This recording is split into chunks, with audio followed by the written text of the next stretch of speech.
If you haven't yet seen the film Ford vs. Ferrari, I strongly recommend that you do. It's a fantastic true story of two men portrayed by Christian Bale and Matt Damon in their journey to defeat Ferrari at the 24 Hours of Le Mans in 1966, all the while pushing through corporate interference from the higher-ups at Ford Motor Company. I was glued to my seat watching the acting duo, with wonderful chemistry deliver both humor and excitement while telling an incredible tale of triumph and humility. Deservingly, the film received 2 Oscars and 2 Oscar nods. So why do I bring this movie up? After all, this is a channel for connoisseurs of luxury, not everyday cinephiles. Well, I'm glad you asked. The reason this film is so pertinent to today's video is it documents one of the greatest achievements in the American automobile industry. For years, the United States have been a significant player in the realm of automobiles, but never so significant when it comes to specifically racing and just plain out going fast. But at the Le Mans in 1966, the United States put their mark on racing history. And in 2020, the boys and girls over at SSC have done precisely that. The SSC,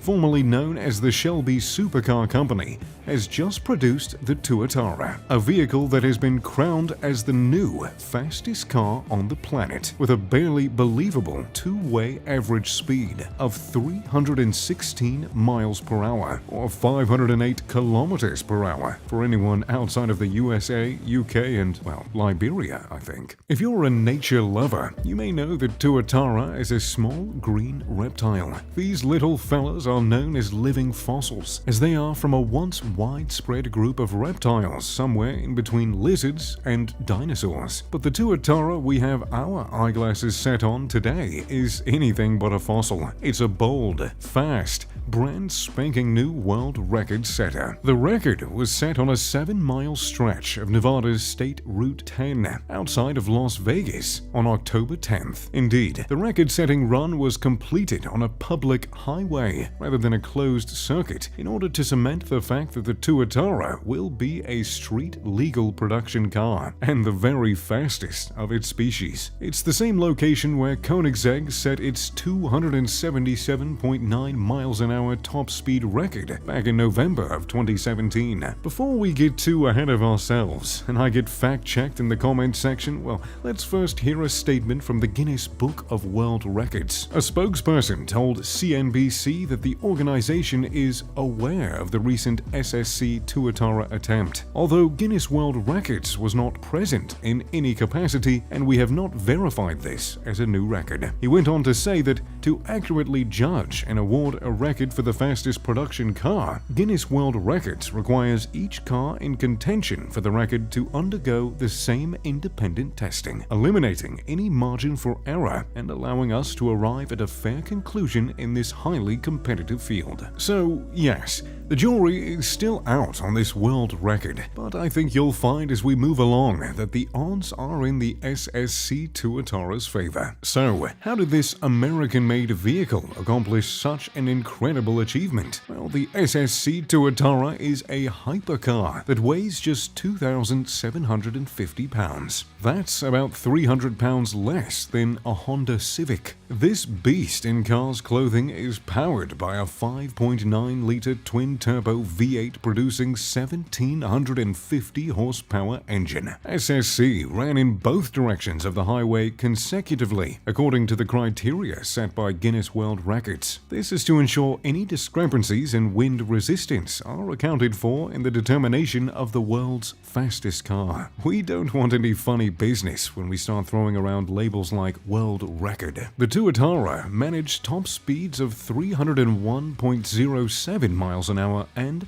331.15 mph. Now, as we move forward in our wonderful discovery of this mysterious horseless carriage, I want you to remember the difference in those two speeds. Interestingly, Jared Shelby, the founder and CEO of SSC, helped design the criteria to validate the world's fastest production car. A little side note, Jared Shelby is not related to Ken Shelby, portrayed by Matt Damon in the aforementioned film. film, although the two have a whole lot in common, and that both have don't bits for the American automobile industry. In an interview with Bloomberg, Jared Shelby explained, "People may look at the SSC and ask if we belong in the hypercar realm with such stalwart competitors. This record is so extremely sweet, knowing that our small organization just achieved something that much more established brands with much larger engineering and development teams, and obviously larger budgets, have not been able to achieve."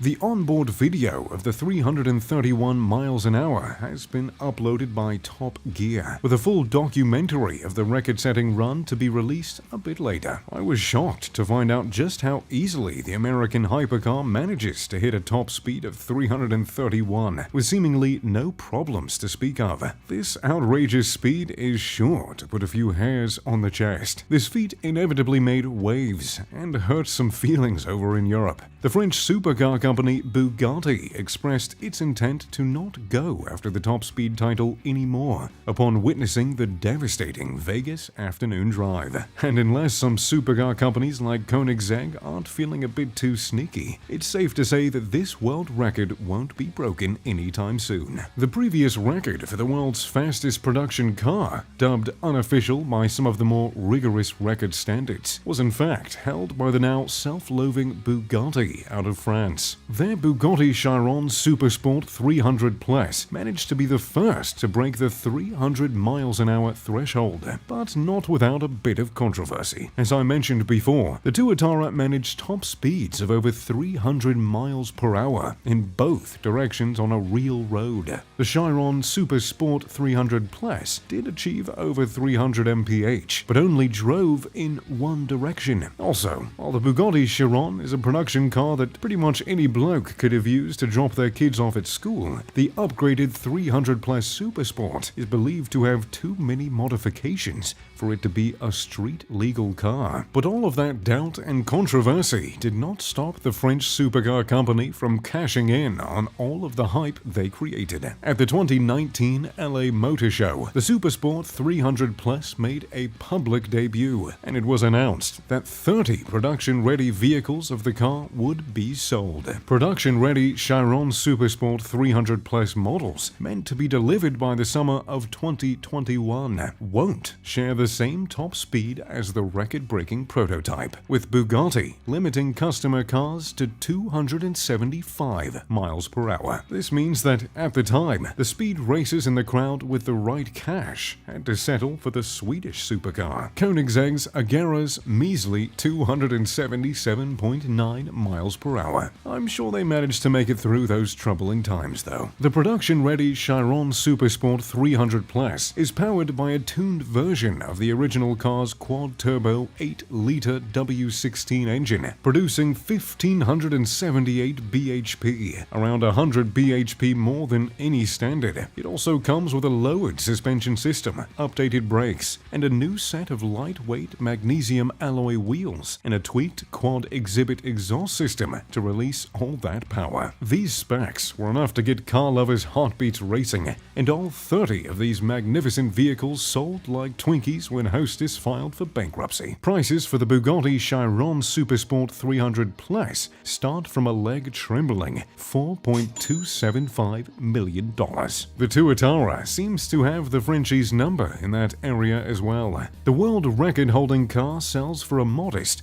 $1.9 million. But at that price tag, you're buying much more than just 316 miles per hour. No, the vehicle boasts an immaculate exterior that incorporates smooth curves and small wings in the back and front of the car to improve aerodynamics and add ample aesthetic appeal. The Tuatara's interior is nothing to snooze on either. The gull wing doors reveal an interior of pristine design, leather bucket seats, and a touchscreen digital dashboard that allows the driver to switch between driving modes, such as sport mode for city leisure and track mode for 300 mile per hour fun. So, what we are left with after this marvelous trip into the supercar world is two things. First of all, we are patiently awaiting the official record to be confirmed by Guinness. However, thanks to the methodical steps taken by the SSC and the fact that Jared Shelby was one of the people to design the criteria of the world's world's fastest car. It seems like SSC will not be left with the same fate as their French rival in Bugatti, which leaves me with just one more question about the Tuatara. Where can I buy one?